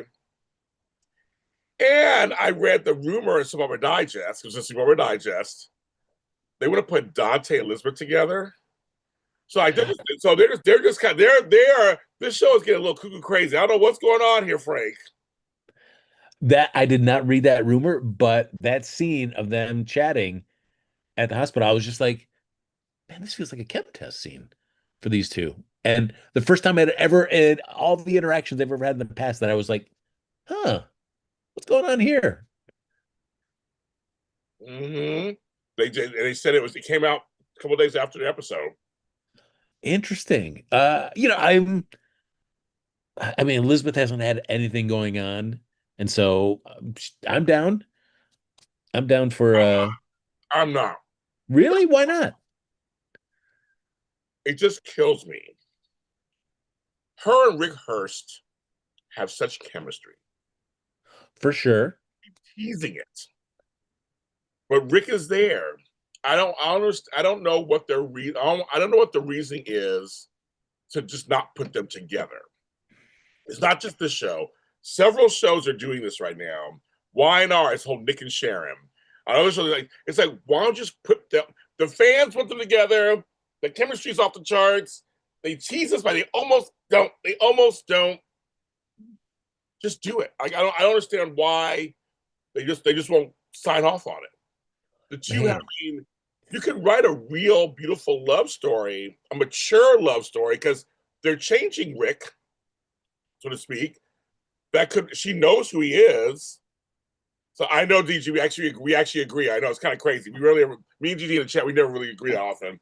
But I agree with you completely. I just feel like these two have such great chemistry. I could write it. I totally could write a story for them. I get that, but would it feel too similar to Liz and Franco? Where I mean, certainly Franco's actions are far exceed Rick's actions, but it is that same kind of thing where the town views this person in one way, and Liz can see something within that person that no one else quite can. And so, despite all the people saying, "Why are you with him? Why are you doing this?" She sticks by her man, and they develop a great relationship. Is it too similar to that maybe that's why the show is reluctant to commit to that? I don't know. Well, I don't know either. I mean, that's a good question. I don't know. That's what I'm saying. I don't know why they're not writing it because I'm saying they keep teasing us that though. So they For keep sure. that well. They don't really cuss. Don't effing go there. That like then don't do that then. Don't remind us that they have chemistry. Don't have Molly going. So you saw you with my dad. You're so good for my. Then don't tell us. Then don't do that. You know what I mean? It's like why we gotta have. So Liz has to sleep with everybody in town. So because Dante's the only one left, let's get to Dante. Like why? I feel like that's such a desperate move because you don't want to do a Dante, Lulu, Nathan triangle. Why not? There's something. There's something there. There's something there. We haven't even explored Dante and Lulu because he was mourning Sam. Well, now it's been a year. Why not get into that? He sees his best friend dating Lulu, and he feels something about that. Like, why can't I can write this stuff? I swear to God, I'm like, for I was like, but you know what I mean? Like, but go back to the thing with Rick and Liz. If that's the case, then don't remind them. Let's not go that direction at all. Yeah. Just No, say, I get that. we're just friends. I can't get with you. It's just too much baggage. But she's like, I'll go out with you. Sure, why not? And she's giggling at throwing axes and shit. I'm like, come on. It's like, come on, people. I'm just thinking but I think the fans and we like it. We want to see it. I think most of us would like to see it. She has chemistry. And she Uh, does. I mean, I really enjoyed tremendously Rick Herbst. He's great on the show. So, but my worry with Rick is always that I've always wondered like, how long he's actually going to be on the show. I wish like Dante, I feel more secure knowing this guy's going to be around for a while. So if they ever did a Liz and Dante kind of thing, it's like I feel like Dante's not really going anywhere. So I could feel like I could kind of invest. For Rick, I was feel like, man, he could just leave at any time, couldn't he? And so it's tough for me to really buy into a Liz and Rick thing that could just end up being just like speedily done away with because he leaves the show. I see that also, but again, But I then think don't tease us. Yeah. and then the white teases. I'm going almost by what Mark Teschner was saying, how you can't chemistry just happens, right? Yeah. And I No, just they haven't. They've had it's the same actors. I mean, obviously the Lucky thing didn't stick. They got rid of other people. So I'm like, if you want to say, okay, put them together, I say those two. yeah. No, I can't. I mean, I can't argue that that's a bad idea at all. I mean, Right. you know, yeah. I mean, because I did enjoy Rick and Alexis's scene. And just seeing Rick kind of just break down a bit Did. about that. That was great. And I was like, yes, this is a great kind of character growth epiphany moment for this character. I'm loving that the show's leaning into that. Well, also, Frank, and here's a good example. We don't want Alexis and him together ever. We don't want them No, together. We like them sparring and kind of coming together every once in a while for a common cause. That's fine. I'm great with that. So but they've kind of set that up that way. It's like that's it. So I'm fine with that. So to me, they did a great job with that. I love that scene because you saw Alexis kind of go, oh, he's being serious. But she had no reason for her to believe he was serious. So now she's kind of seeing, and because of Molly, it's like he does want to like, and Sonny now wanting to. I mean, we again, like you said, him being on the show regularly, we have no idea, but I'm liking the growth because why not? We should see growth. And oh, 1 second, kids. We have a super chat, and it mentions our Frank here. Kayla, thank you for super chat of $10. Frank could do GH. He could be someone's receptionist, temporary character. He could read and answer emails. They're laughing. yeah, that's right.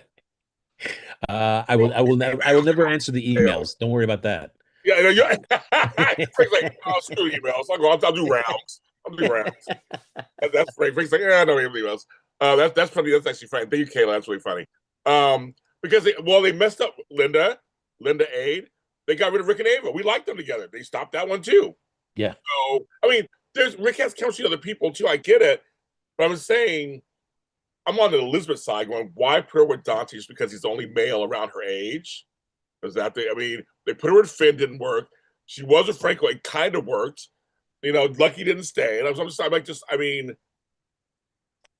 Drew's out of commission, obviously, so it can't be Drew.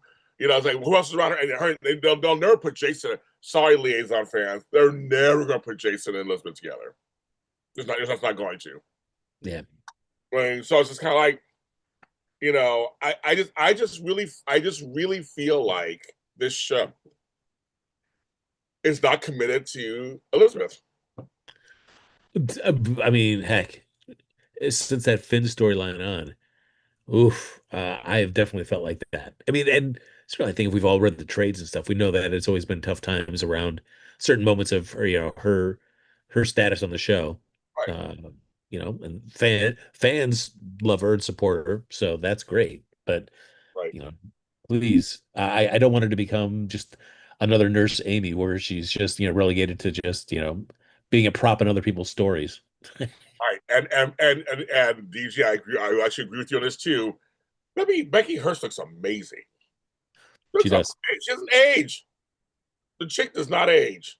She looks amazing, and actually, as a great actress, we know she can act. That's not even the problem. We know she can act. That's not the problem, and that's what I'm just saying. Someone said Liz and Isaiah. Why not? I guess the problem is they're not writing fully for her, so we're only getting bits and pieces of stuff. We're not getting anything solid. So I guess we'll watch her and Dante like drying paint on the wall, I guess, and see where they. I mean, I just don't. I don't see any chemistry between them. So I don't. I doesn't grab. I just don't see it. I just don't. Not even. Because I like Dante. I just don't see chemistry. I don't see chemistry. I just don't. I don't.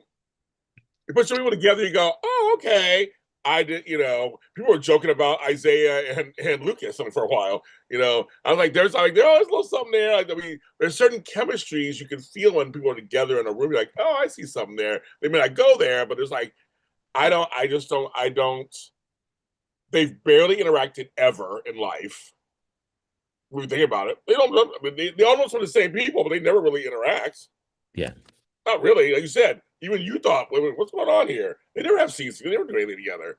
So I think it's just, I don't know. Because on the flip side, how did you feel about, I feel, because Bradford Anderson is so good at Spinelli. I mean, I mean, he's just, his work recently has been quietly wonderful. I will give him that. But that Maxie and Nathan reunion left a little to be desired for me. I don't know how you felt. It felt like, okay, we can go to the Cliff Notes, and I'm staying with Spinelli. Bye. I mean, that was like, that's it. For as much as we appreciated her getting, her waking up out of her coma and just full steam ahead, which we loved, Yes. I agree. I was bummed on this that it just was like this part happened way too fast for me. Yes. Uh, and I mean, I guess, yeah, it's weird because it's like, for one, I'm always about the pace of this show. It's like this show can't go fast enough. All the time. I know. I know. And here I am saying, man, that just seemed really short. Yeah. Boy, yeah. I mean, I guess the show sees more mileage out of preserving the Lulu Nathan stuff, but I don't know. It still felt like you could have spent a few more days on this, right? Right. Okay, so I'm not alone. Okay, because I was like, because I felt like Liesel. That's it. Yeah, yeah. Liesel was hilarious. She was like, "What?" Like you, I felt the same way. Like, oh, this great. Remember when those scenes? They talked about it briefly. They couldn't show flashbacks that it wasn't her who played Lulu, but those scenes when he died were amazing. I mean, it was she. I mean, she wept for him. But even the reunion, she didn't shed one tear of joy. Like no one.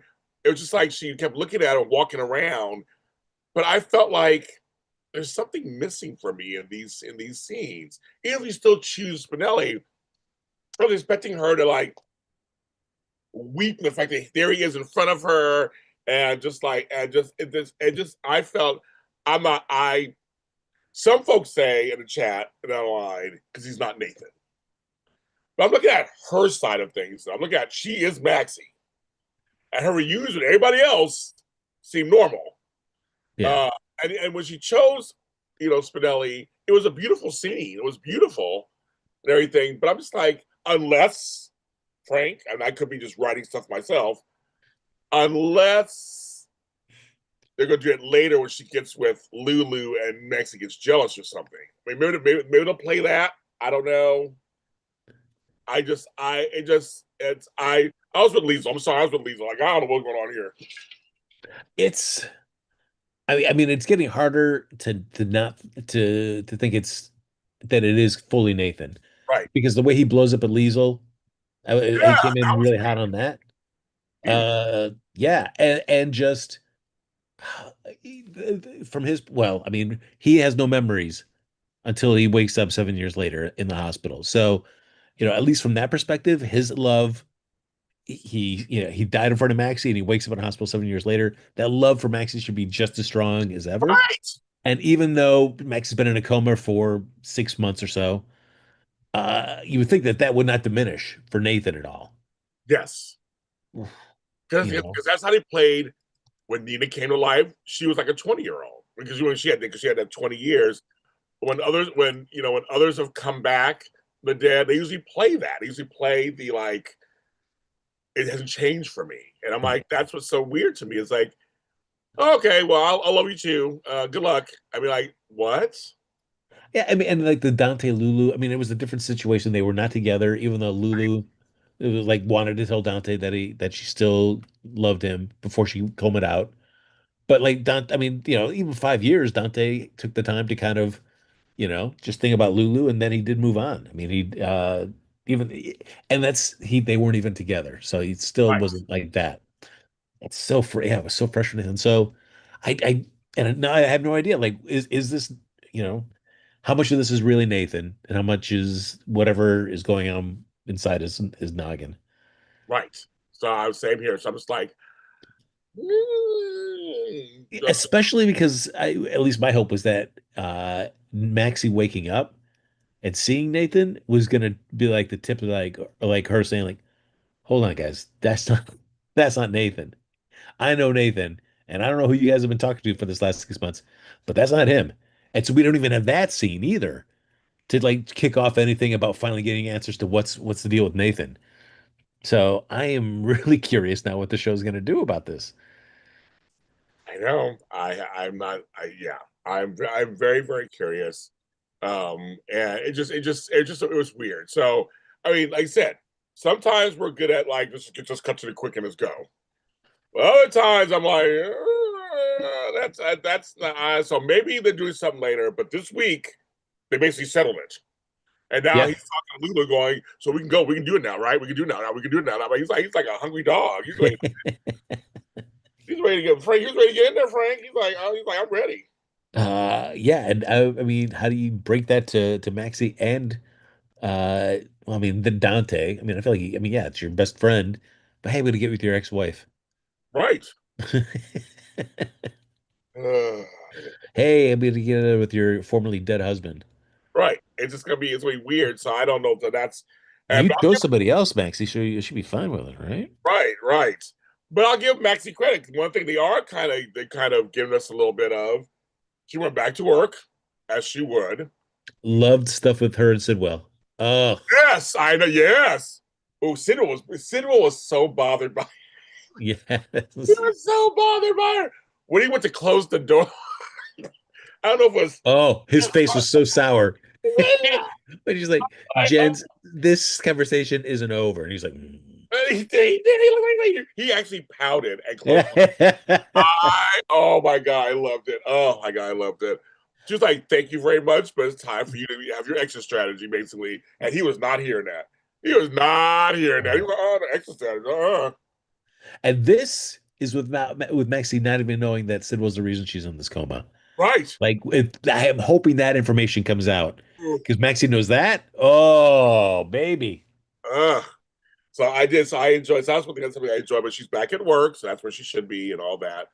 Um, but another scene that I actually really enjoyed. That's all it was for them because Maxie, she's at home, and then that's where it works. That's that. Oh my god, my scene I really liked. Oh, the scene I really liked, and what I'm liking about this situation is Brooklyn and Chase. I love how she kind of went at him. Yes. And I was just like, wait a minute, because you think this person did, you're doing all this thing, and I love that the way they're fighting. It's not like she wants to leave him, all this kind of stuff. And when he said, "You give me an ultimatum," so there's not ultimatum. It's just kind of like, but we're not going to do this while you're doing that. Basically, so she was basically kind of saying, like, wait a minute, this is all the assumption. You're doing things you're out of control, basically, and ruining your own life. She's just kind of like trying to call it to him. I like that she's trying to support him. She loves her cousin Michael, obviously, and all that, but she's trying to support him, and he literally has lost it. But even his little mini speech of just like, I'm about justice. So about I'm like, but she's like, but you're doing this because you think he did this. Yeah.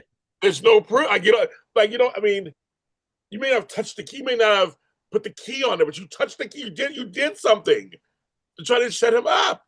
I love it. I think it was a great a great argument back and forth. That Brooklyn's is like, no, this is not cool because it is affecting their life. For sure. He's just like, oh, we can't adopt. She's like, no, not taking this shit. She's like, it's not even about the demotion. It's not even about the demotion. It's like it's this other stuff you're doing on top of that. You may lose your job. Things may happen to you, and he really is. So I'm curious how they're really wanting to play this because they haven't played it that he still wants Willow, but they're playing it very. I mean, they're playing it like he's just. But he was never again. Him and Michael were friends, but well, frenemies on some level, I guess. They had Willow in common, right? But like they really have him against Michael. Like they really have him against Michael. Yeah. Oh. Punch was good. All that was good. It was all good. Loved it all. Loved it I mean, all. yeah, I mean Brooklyn's saying like she's out of prison. She's out of, she's not being charged anymore. She's got her kids.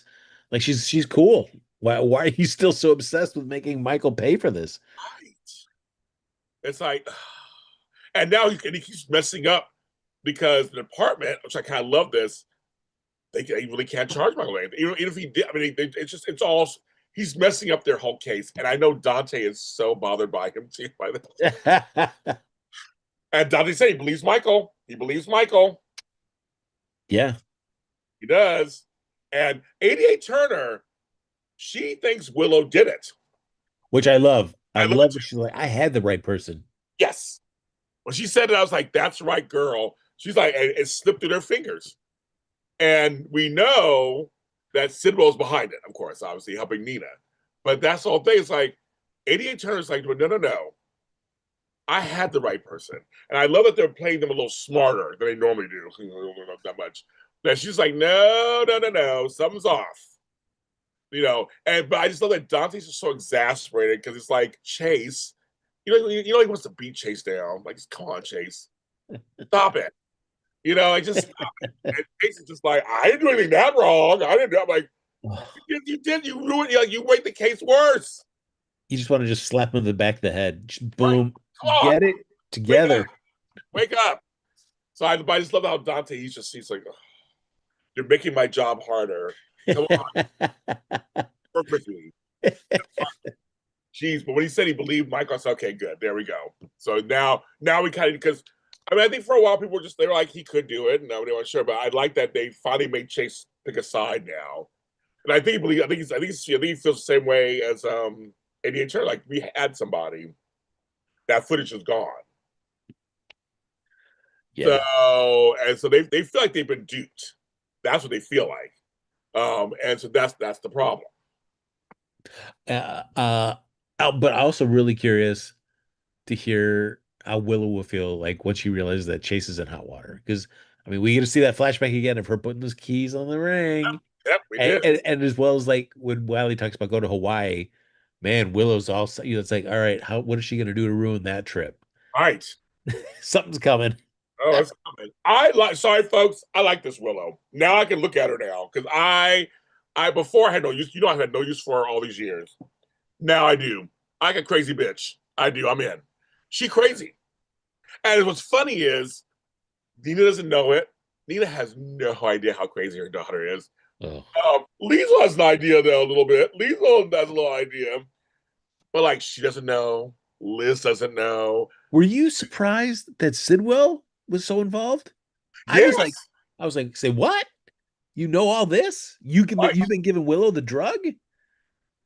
I was like, what? And when he went to Drew, oh my God. Oh, I was like, it has been, yes, kids, it's been very soapy. I was saying this week it's been like crazy. They're going all over the place. But I was like, so I said, wait a minute. Let me see if I can keep up everybody, Frank. Sidwell helps Nina get rid of the footage. That's the one thing. Well, see, I thought it was Brennan because Brennan, she made the deal with the WSB to get rid of that.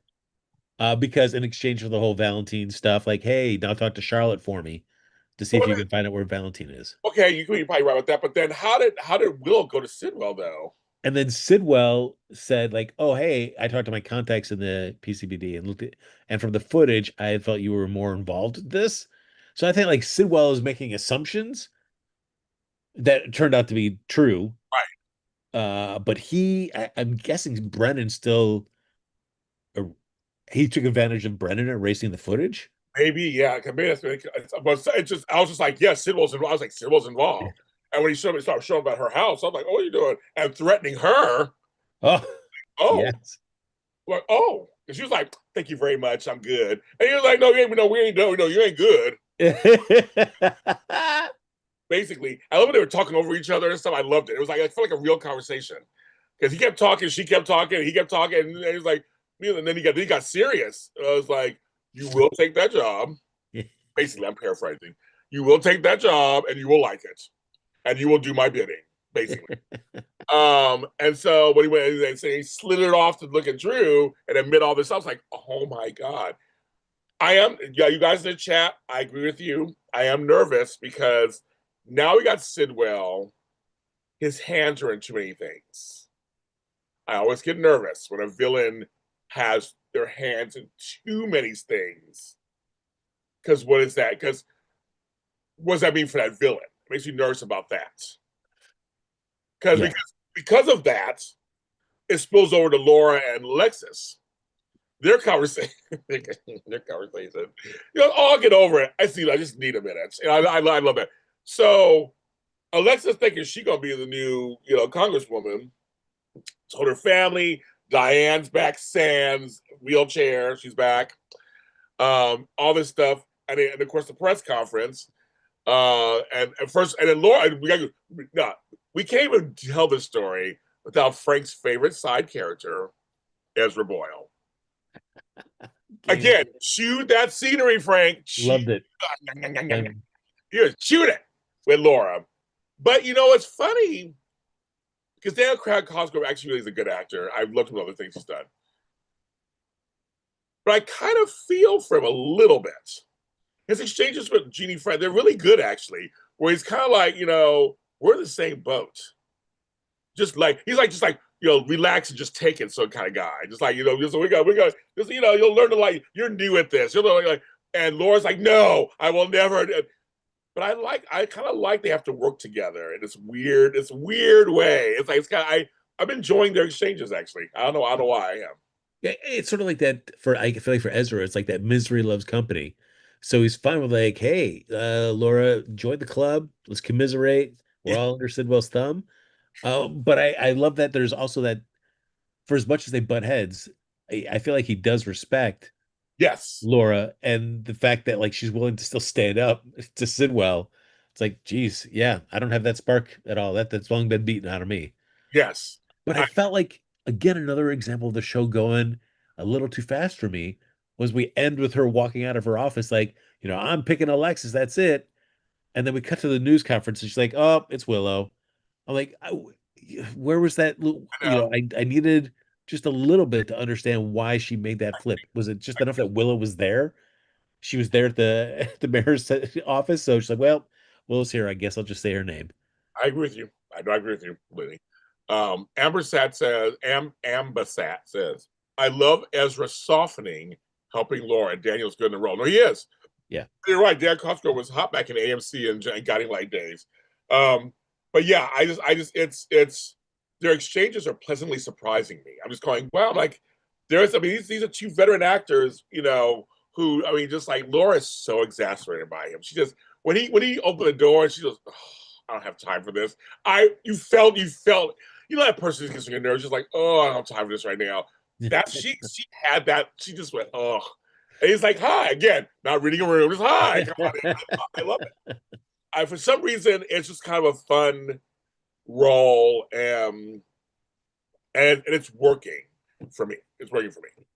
Yeah, like even the stuff that he had with Jacinda a few weeks back. Yeah. Just felt like even though he's he can still be a buffoon, Yes. like back in the background taking selfies of himself Oh, too. there he is. Oh. But it felt like there's like he definitely has these feelings for Jacinda. He's like, oh, I'd like to just try to get something going.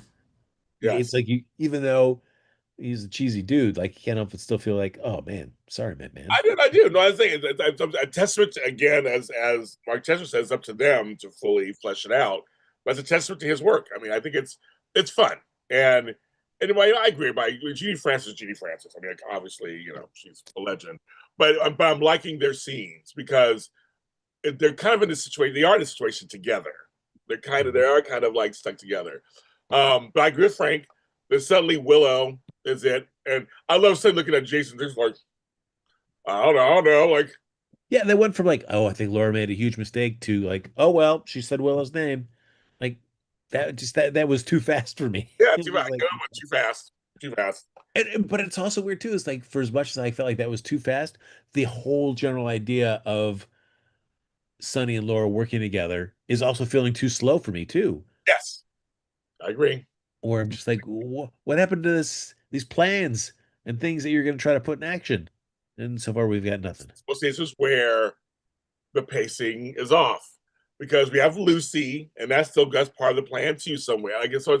It's the pacing's off a little bit. Hopefully, I'll pick that up. I mean, I feel like at one point, something on all those various things Sidwell's connected to is going to go the wrong way, and maybe that's like the domino effect that everything else starts getting affected by one thing getting thrown off. Well, the thing with Willow, especially, she wants her kids. It was supposed to spend time with them. That's to be a congresswoman. So it's like, and folks, let me tell you something. People are a lot like this is not real. It is real, and that has happened. One major example: Sonny Bono, when he passed, Mary Bono, his wife, widow, took over the spot. It's one of those things. It's happened a few times in life, not all the time. But it's happened a few times in life. The spouse can be appointed to run to finish out the term. It does happen, so it is real. It's not completely made up. People are like, this is all made up. It's not made up. It actually is real. It is. It is. Yeah, people get mad. It's made up, but no, it's not made up. It doesn't happen all the time, but it just happens. The fact that they chose to go with Willow, this makes me laugh. I'm like, Willow has so much going on, and she couldn't even answer Lulu in the first scoop. Your buddy Lulu, her first scoop. A homegirl did all the talking, basically. What I had also hoped with that Laura and Alexis scene was that Laura was going to fess up about why the real reason why she couldn't pick her is that it's like like she's going to loop her into the Sidwell stuff. I'm like, all right, if she's not going to be congressperson, she's getting looped into this whole thing, which would have been cool to have Sunny, Alexis be able to help Sunny and Laura. But that didn't happen either, which made me think like, come on, do something to pick up the pace or change the rhythm of this Sunny Laura getting back at Sidwell stuff. Well, but then we have on the other side. Oh, and also, will Kai have a job? Do I care? Frank, we're moving on. We know you talk about that. The other side of Sidwell, because I was saying Sidwell has his hands, his tentacles, and everything.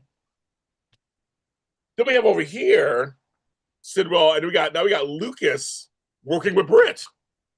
Who'd have thunk that? Yes. Like Lucas is heavily invested in Britt. Yeah. Considering the stuff that he said about her. Like Marco goes, you don't even like her. He's like, well, I mean, that's the whole thing. It's kind of like, okay, I kind of like it, but I'm just saying it gives Lucas something. But I'm just kind of like, I was like, Marco, you don't even like her. He's like, well, it doesn't matter. There's danger. And I was like, and so he's talking, and the way he talks to Britt, the way he talks to her is hilarious too. It's kind of funny. But we kind of like, so I guess they're frenemies they're becoming frenemies on some level because of this threat. But he wants to help, and Marco said he would help him. I mean, I'm scared. I'm scared, Frank. I don't know. So stuff's not going to go. Frank, his father called him on the parapet. I was like, uh-oh. Look over there, son. Those piers. On Sunny. I'm like, oh no. And he asked him, does he know? He asked him point blank, what does he know? Yeah. I was like, I'm scared for Marco. I'm scared. Well, yeah. I mean, if something happens to him, maybe that's something that kind of sets off a lot of the stuff. I don't know. I mean, and because I feel like the weakest one is, no, Jordan's connection to Sidwell. I mean, yeah, yeah. So if something were happening to have Marco, I feel like then Sidwell needs that second in command, and maybe that's when Jordan gets involved, and maybe that starts kicking things off. I don't know. We don't either. It's really been all this week. So I mean, the whole thing is because we had to deal with. Speaking of Jordan, what we had to deal with was Dr. Gannon, Mr. Isaiah. So pretty to look at. I'm agreeing. His character is not needed for nothing. He ain't the father. Who cares anymore? Boring as fuck. And then you have him I'm going to talk to your daughter. Now to me, that's overstepping so many boundaries for me. You're my love toy over here. You don't need to talk to my daughter. There's no reason for you to come over here and talk to her. There's no reason to talk to her. yeah, it worked, quote unquote, and made them close again. But that whole I didn't need that. No, no, no. I kind of liked it better with Portia in the doghouse. That was just much more fun. More fun. I know Yeah. it's fun, more fun. I was like, oh, I'm like, so that happened this week too. That was pretty fast, also. It, it I would apologize to you. I'm like, oh my god. I'm such a hypocrite because I was like, I'm all about pace on this show. And yet if it's like Portia getting the shaft from her own daughter, I'm like, let's live in that space for a long time. I kind of got that one too. I kind of liked it when she filed her by accident. Oh Uh, yeah, what was that? Oh, come on. well, home goes, well, your number had to be in her phone. But he goes, well, I was going to text her. Ugh. I don't know. All I need any of that. But that's fine. I guess they're back to being mother and daughter again. That's fine. Whatever. And the baby kicked and all that. But Dr. Gannon, I need more from him. I need something. I need more from him. Yeah. Man, gosh, talk about a character that had such potential coming Oh into my the show. god, I know. I Just, was, yeah. Ugh. I mean, just Genuinely I need more. excited. I need more. I need more. Um, and then I mean, basically, other things that happened is that we had Jason and Sonny talking about Sidwell, just how serious it is and all that, and how deep it is for Britt, and how hard it is for him to do anything. Um, what else happened in Port Oh yeah, Charles? and I mean I did like that both Brenham and Cullum have those chats with Jason. And I like that just like he tells Britt like they're onto us. Yeah, Yeah, no matter what we're saying, I told Sonny. Obviously, Brennan don't trust him either. Don't trust Column either. yeah. Like Column's that's the one. You get he's the head of the snake, basically. I think. I think they're probably realizing that he's the head of the snake. And Brennan's like they have, like I said, I have no use for Brennan, but I think Column's they know Column's probably the worst one.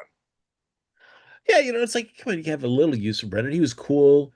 Uh, when Brick killed Cullum's thug that was trying to kill Sonny back when he was getting his heart surgery. So it's like, yeah, come on. Brennan was cool with that. You can't, I know you're not a huge fan. He doesn't mean you have to Right. frame the guy for Cullum's death. Like he was just ready just to throw Brennan right under the bus. Yes. And poor Carly and Valentine trying to find a way in still because now it's all screwy. And he's Yeah. like, well, I mean, you got to still figure it out. He told her, you still got to figure it out. And please do it soon because we need the storyline to keep moving. Yes. I mean, Oh, she brought some good food from the Metro Court. ooh, It tasty. looked good. It did look good. I was like, okay, I like that food. But yeah, I'm nervous in general because the story now is Sidwell has his hands in everything, basically. Yeah. We know what happens when that happens a lot of times. So I would hate to. I mean, this character is a great character. I'm just talking to Mark Teschner about Jeff Kober.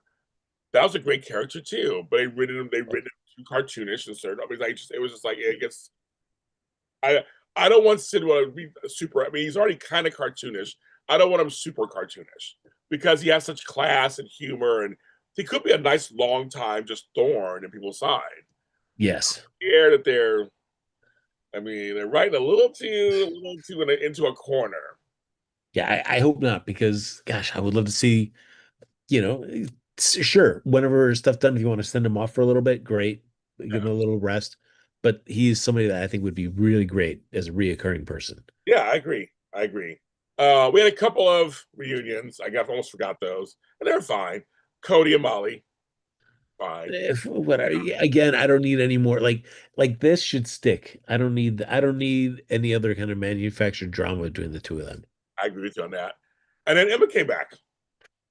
Yeah, it was tough for me to be invested in any of that.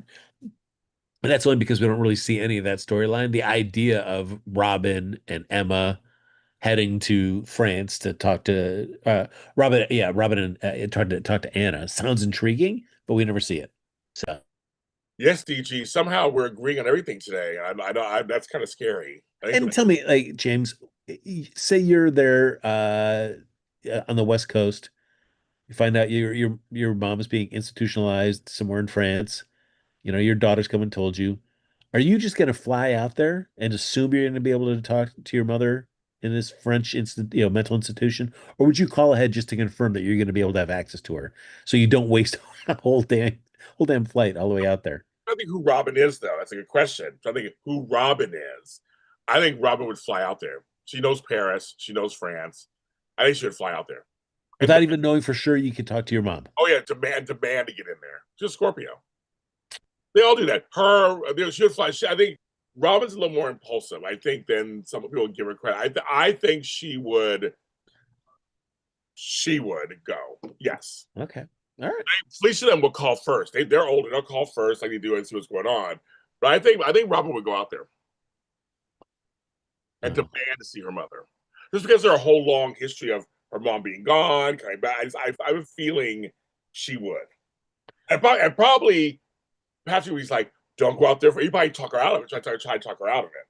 Don't make you should call first, see what's going on. He probably would say all that stuff. She's like, "Patrick, it's my mother," and I think she'll fly over there. I mean, in a world where, you know, In a world, Kelly McCullough was coming back to the show, I mean, I would love oh, I know. to have her be instrumental to kind of, snapping Anna out of this. Oh, I know. I agree. I tell you, but that's not happening. Well, I mean, actually, you should say that. You never know. Surprises happen all the time. Shit, I don't know. Maybe one day she could show up and be like, "Oh my god, they've kept some good secrets recently." They have. So I mean, So Manawa says Robin is a highly experienced doctor. Why wouldn't they let her in on that alone?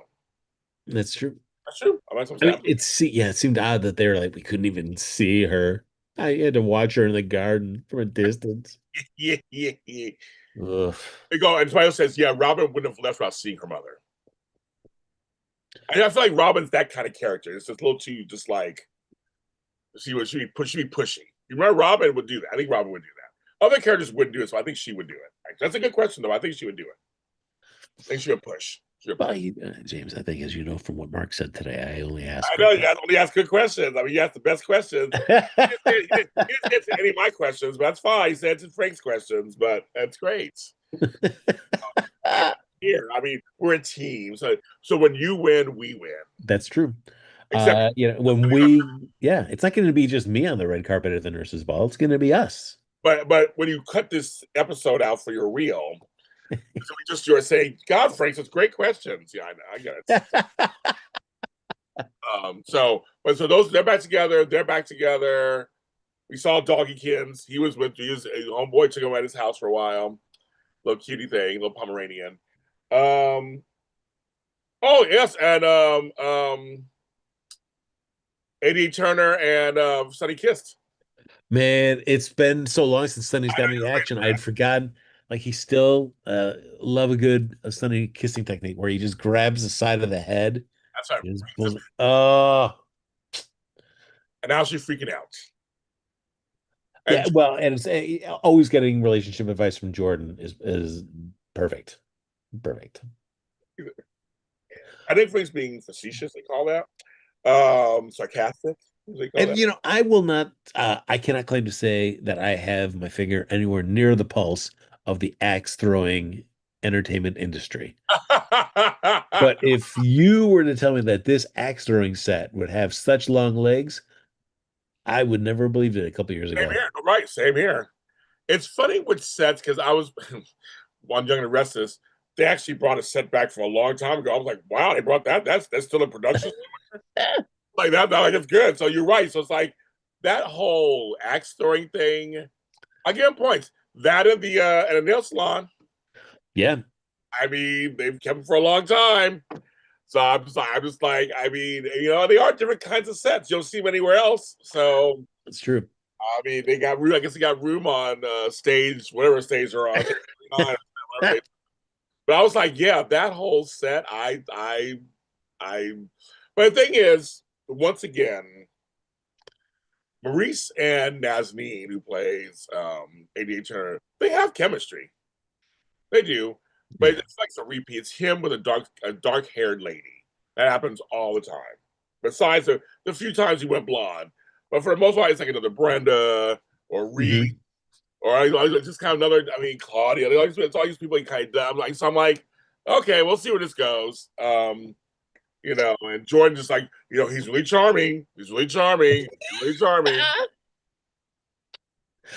And it's tough because we both know that they kind of recognize that they think they could play the other person. I mean, I think they may, so it's that line of like, how much is this genuine, which I think does play into it.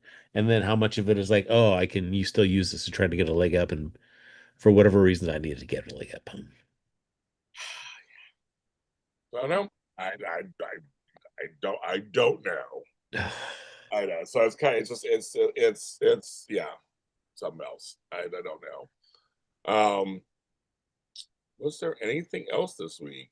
That was it. Yeah. Yeah, we did it. Yeah. We did it. 2 hours. We did it. Once again, no 2 hour show, you guys. I appreciate you guys watching our 2 hour shows or listening to them. We get good numbers. I mean, it's a long time, but again, I want to thank Mark Teschner for coming on. So It's quantity and quality with us. it is. It is. And no to Dante and Liz. That's all I gotta say about that.